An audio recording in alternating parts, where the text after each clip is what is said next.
We're confident we've implemented the most complicated weather system ever seen in a racing game.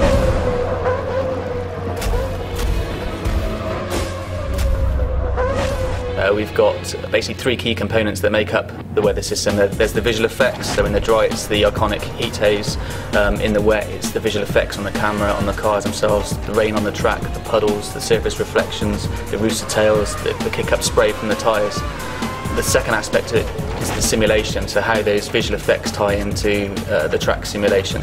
So in the dry, for example, we're going to start off with a green track, so it basically got no grip levels, and as the sessions evolve, the grip levels build up, so your lap times get faster. Marbles form offline, so if you get off the racing line, it's very, very slippy and treacherous out there, and you can also sort of blister and damage your tyres. On the flip side, in the rain, the marbles actually wash away, and the track surface actually knows how wet it is. So this gives us a very interesting angle from the gameplay point of view. You need to have the correct tyres on. The different tyres have got different levels of grip, different operating temperatures, different tyre compounds disperse different levels of water.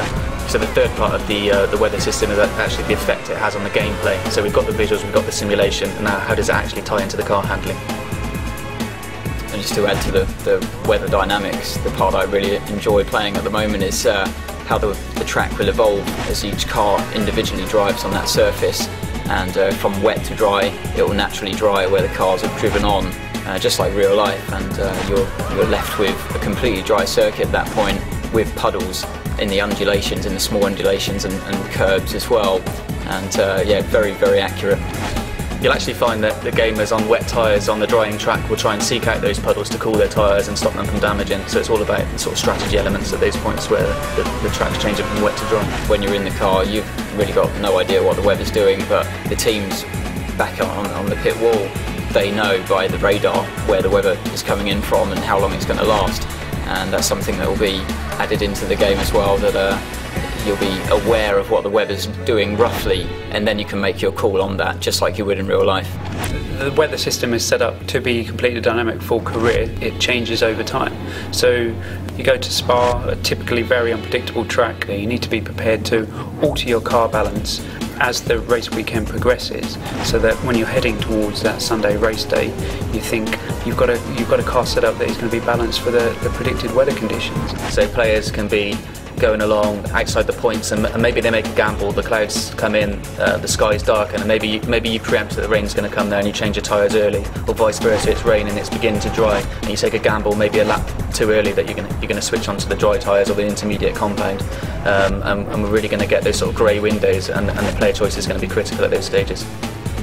It just changes the attitude of the car completely in terms of driving in the dry or fully wet or partially damp track. It brings that new element of launching a multiplayer game with Monaco in a heavy downpour, or Monaco in the sun, or Monaco when the rain just starts coming down. I prefer to play those kind of scenarios because it changes the attitude of the car.